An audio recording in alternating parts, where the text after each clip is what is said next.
ঠিকমতো কাজ না করায় দেবলীনার রেগে ওড়না গলায় পেঁচিয়ে ধরল মেঘাকে।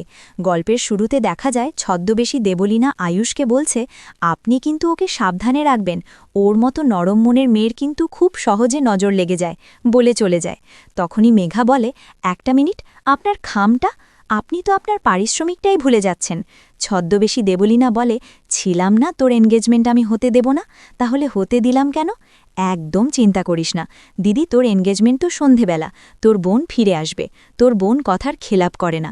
কুসুম মনে মনে ভাবে, একটু আগেই তো উনি আমার হাতে আলতা পরিয়েছিলেন, ওনার ছোঁয়াটা আমার কেমন জানি চেনা মনে হচ্ছিল, আর এখন মনে হচ্ছে ওনার গলার আওয়াজটাও আমি কোথাও শুনেছি, কোথায় দেখেছি ওনাকে। তারপর দেবলীনা খামটি নিয়ে চলে যায়। তারপর দেখা যায় কুসুম আয়ুষকে বলছে, ছোট সাহেব, আপনার চুলে ফুলের পাপড়ি আছে। আয়ুষ বলে, কাকিমণিটাও না, আশীর্বাদের সময় এত ফুল মাথায় দিয়েছে। কুসুম বলছে, ছোট সাহেব, সামনেটায় আছে। আয়ুষ বলে, কি সামনেটা করছো তুমি করে দাও না। কুসুম বলে, না না ছোট সাহেব, কয়েকটা ফুল আছে, আপনিই পারবেন। আয়ুষ কুসুমকে জোর করে তার মাথা থেকে ফুল সরিয়ে দেওয়ার জন্য, তখন কুসুম ফুলগুলা সরিয়ে দিচ্ছে। তখনই শঙ্কর দেখে ফেলে। কুসুম তার বাবাকে দেখে ভয় পেয়ে যায়। আয়ুষ বলে, হয়ে গেছে? কুসুম বলে, হ্যাঁ হয়ে গেছে। তারপর আয়ুষ চলে যায়। শঙ্কর কুসুমকে বলে, এই দিকে আয়, অনেক সহ্য করেছি, অনেক, আর নয়, চল আমার সাথে, চল বলে টানতে টানতে কুসুমকে নিয়ে যায়। তারপর কুসুম বলে, বাবা এমন করছো কেন? শঙ্কর বলে, তুই আয়ুষ বাবার সাথে কি করছিলি? কুসুম বলে, বাবা, ওনার চুলে ফুল আটকে গেছিল। আমি শুধু পরিষ্কার করে দিতে গেছিলাম বাবা, ছোট সাহেবই আমাকে বলেছিল। তখন শঙ্কর কুসুমকে চড় মারে। শঙ্কর বলে, চুপ, একদম চুপ, তুই আমাকে কথা দিয়েও কথা রাখিসনি, তোর লজ্জা করছে না? শোন কুসুম, বামুন হয়ে চাঁদে হাত দেওয়ার খেসারত তোকে দিতে হবে, এটা মাথায় ঢুকিয়ে নে। তোকে কত করে বোঝালাম আমি, তুই তো আমার কথা শুনছিসই না। যত নষ্টের গোড়া হচ্ছিস তুই, সব জেনেও যে অন্যায় করে তাকে আমি আর আশকারা দেব না, তোকে আমি বলে শঙ্কর চড় মারতে যায় কুসুমকে।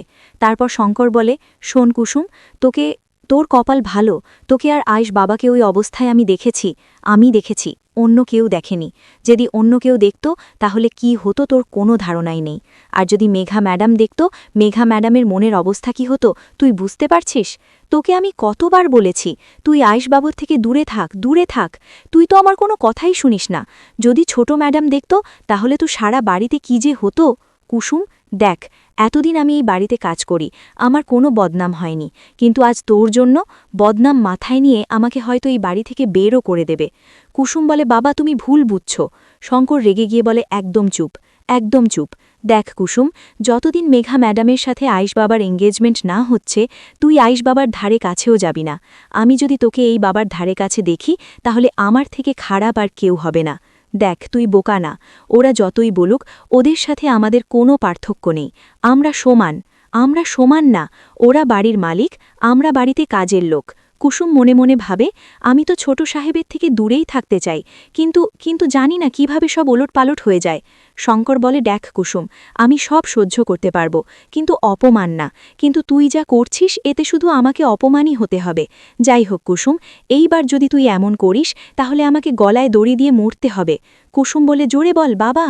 তারপর দেখা যায় ফোনে মেঘাকে দেবলীনা বলেছে, আমি এসে গেছি মেঘা। মেঘা এটা শুনে ঘাবড়ে যায় আর বলতে থাকে, কি হবে এইবার, ও কি বলতে চায় একবার শুনি। ফোনে মেঘা শুনছে দেবলীনা বলছে, তুই আমার বোন হয়ে আমাকে ঠকাচ্ছিস, আমাকে জেল থেকে বের না করে এখানে সংসার করার স্বপ্ন দেখছিস। আমাকে তো থাপ্পড় মেরে ইন্দ্রাণী গাঙ্গুলি পুলিশের হাতে ধরে দিয়েছিল, তোর সাথেও এটাই হবে, আর তুই রেডি থাকিস। মেঘা দেবলীনাকে ফোন দিচ্ছে, কিন্তু দেবলীনা ধরছে না। দেবলীনা মেঘাকে গার্ডেনের ছবি তুলে পাঠায়। মেঘা ভাবে ও আমাকে গার্ডেনের ছবি তুলে পাঠিয়েছে, ও তাহলে গার্ডেনেই আছে। আমাকে একবার দেবলীনার সাথে দেখা করতে হবে, ওকে বোঝাতে হবে, ওর সাথে কথা বলতে হবে, এতে আমাদের দুজনেরই ভালো হবে। কেন বুঝতে পারছে না? এমন করলে আমাদের সব প্ল্যান ভেস্তে যাবে, বোঝাতেই হবে ওকে। তারপর দেখা যায় অনুশ্রী কুসুমকে বলছে, তুমি এখানে দাঁড়িয়ে আছো কেন? চলো ভেতরে চলো। কুসুম বলে, অনুশ্রী তুমি ভিতরে যাও, সব অতিথিদের আসার সময় হয়ে গেছে, আমি বরং এখানে দাঁড়িয়ে তাদের স্বাগত জানাই, তুমি ভিতরে যাও, আমি কিছুক্ষণ পরে চলে আসব। অনুশ্রী বলে, রিং সিরেমনির সময় সবাই ভিতরে থাকবে, তুমি তখন চলে এসো, কেমন? বলে চলে যায়। কুসুম অতিথিদের স্বাগত জানায়, তারপর বলে ননিদি তুমি ভিতরে যাও, আমি এইদিকে সামলে নেব, একদম চিন্তা করো না। ঘুমটা পড়া একজনকে বাড়িতে ঢুকতে দেখে ভাবে এনাকে তো কখনো দেখিনি, হয়তো মেঘা ম্যাডাম এনাদেরকে নিমন্ত্রণ করেছেন। ইন্দ্রাণী গাঙ্গুলি রাজ গাঙ্গুলিকে বলছে আজকে থেকে আমি একদম নিশ্চিন্ত, ঈশানের দায়িত্ব অনুশ্রী নিয়ে নিয়েছে আর আয়ুষের দায়িত্ব মেঘা নিবে। আজকের পর আমি একদম ঝাড়া হাত পা। রাজ বলে একদম না, বরং তোমার দায়িত্ব বাড়বে। আগে দুইজনের দায়িত্ব নিতে, এখন তার সঙ্গে দুই মেয়ের দায়িত্ব নিতে হবে। ইন্দ্রাণী গাঙ্গুলি বলে মেঘা আর অনুশ্রী দুজনেই খুব মিষ্টি মেয়ে, দেখবে আমাদের বাড়ির উপর আর খারাপ ছায়া পড়বে না। ছদ্মবেশী দেবলীনা তার সাথের জনকে বলছে বর কনের আত্মীয় সেজে ঘোরাফেরা করো, কিন্তু একটা কথা মাথায় রেখো, যদি ধরা পড়ে গেছো না, অন্য কেউ তোমাকে শেষ করার আগে আমি শেষ করে দিব। গার্ডেনে এসে মেঘা দেবলীনাকে খুঁজছে আর বলছে দেবলীনা তো আমাকে গার্ডেনের ছবি দিয়েছে, তাহলে ওকে খুঁজে পাচ্ছি না কেন? তখনই মেঘা মীনাক্ষীকে দেখে চমকে উঠে ফোন ফেলে দেয়। মীনাক্ষী বলে তুমি এখানে কি করছো? তোমার তো এখনই এনগেজমেন্ট শুরু হয়ে যাবে, চলো। মেঘা বলে হ্যাঁ, আসলে আমি কটা ফ্রেন্ডদের জন্য অপেক্ষা করছি এখানে। মীনাক্ষী বলে তুমি কি এবারে দারোয়ান? গেস্টদের দেখার জন্য বাড়িতে অনেক লোক আছে, তুমি চলো। এই বলে মেঘাকে মীনাক্ষী নিয়ে চলে যায়। মেঘাকে নিয়ে বাড়িতে ঢুকার সময় মীনাক্ষী কুসুমকে বলে দেখতে পারছো না, বাড়িতে বউ ঢুকছে, সাথে আরেক বউ, ফুল ছেটাও। মীনাক্ষী মেঘাকে বলতে থাকে এইভাবে এইসব মেয়েদের হ্যান্ডেল করতে হয়, তুমি চিন্তা করো না, তুমি একবারে বাড়িতে চলে এসো, আমি তোমাকে সব শিখিয়ে দেব। আয়ুষকে আন্টি বলছে আয়ুষ বাবা, এই রিং যত্ন করে রেখে দাও। আয়ুষ বলছে আন্টি কুসুম কোথায়? কুসুম কি আমাকে দেখতে চায় না? ও কি দেখতে চায় না এই পোশাকে আমাকে দেখতে কেমন লাগছে? আন্টি বলছে আয়ুষ বাবা, আজকে তোমার এনগেজমেন্ট, তুমি আজকের দিনেও কুসুমকে খুঁজছ, আর তোমায় খুব সুন্দর লাগছে, তুমি না হয় এনগেজমেন্টের সময়ই কুসুমকে সারপ্রাইজ দিও। কুসুমকে আমি কি সারপ্রাইজ দেব? কুসুম আর আমি বন্ধু, সিরিমনিতে যাওয়ার আগে আমায় কুসুমকে দেখাতে হবে, কিসে আমাকে মানবে, কোন ঘড়িতে আমাকে ভালো লাগবে। কুসুম ছাড়া আর কে বলবে বলো তো আন্টি? আমি সত্যি বলছি, কুসুম ছাড়া আমি সত্যি রেডি হতে পারবো না। আন্টি আয়ুষকে বলছে তোমায় আমি ছোট থেকে দেখছি, তোমার অনেক বন্ধু আছে, কিন্তু কুসুমের সাথে তুমি যতটা অ্যাটাচড, অন্য কেউর সাথে এতটা না। আয়ুষ বলছে একদম ঠিক বলেছ আন্টি, কুসুম আমার আশেপাশে না থাকলে মনে হয় সব কিছু কেমন ইনকমপ্লিট লাগে। মায়ের পর যদি সবথেকে বেশি কাউকে ভরসা করি সেটা হলো কুসুম। কুসুমের মতো বন্ধু কেউ হতে পারে না aunty, she is the sunshine of my life. Aunty মনে মনে ভাবে তুমি মানো আর না মানো, কুসুম বাবা মনের অজান্তেই তুমি কুসুমকে ভালোবেসে ফেলেছ। কুসুমকে আন্টি বলছে কুসুম তুই এইখানে কি করছিস? আয়ুষ বাবা তোকে খুঁজছে। কুসুম বলছে আমার এইখানে কাজ আছে, তুমি ওনাকে বলো আমি পরে দেখা করে নেব। আন্টি জোর করে কুসুমকে পাঠিয়ে দিল। ওইদিকে মেঘা বলছে দেবলীনাকে কোথাও খুঁজে পেলাম না, কি যে হচ্ছে আমার সাথে কে জানে, আমার টেনশনটা আরও বেড়ে যাচ্ছে, আমি আর টেনশন নিতে পারছি না। তখনই দেবলীনা সেখানে আসে আর বলে আমি এসে গেছি মেঘা, চল নিচে চল, আমরা বলে আসি, আমরা দুই বোন। মেঘা বলে তুই কি বুঝতে পারছিস না কি সময় এটা? তুই আমাকে বিশ্বাস করছিস না? দেবলীনা বলে না, আমি তোকে বিশ্বাস করি না, তুই বিশ্বাস করার মতো কোনো কাজ করিসনি মেঘা।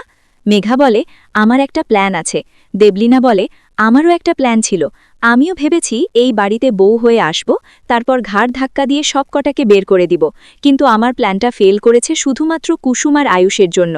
মেঘা বলে আমার প্ল্যানটা আরও ভয়ঙ্কর, আমি শুধু এই বাড়িতে বউ হয়ে আসব এই অবধি আমার প্ল্যান সীমিত নয়, আমার প্ল্যান হলো এই বাড়ির সবাইকে শেষ করে দিব। প্রথমে শেষ করব কুসুম আর আয়ুষকে, কারণ ওরা আমার বোনকে সব থেকে বেশি কষ্ট দিয়েছে।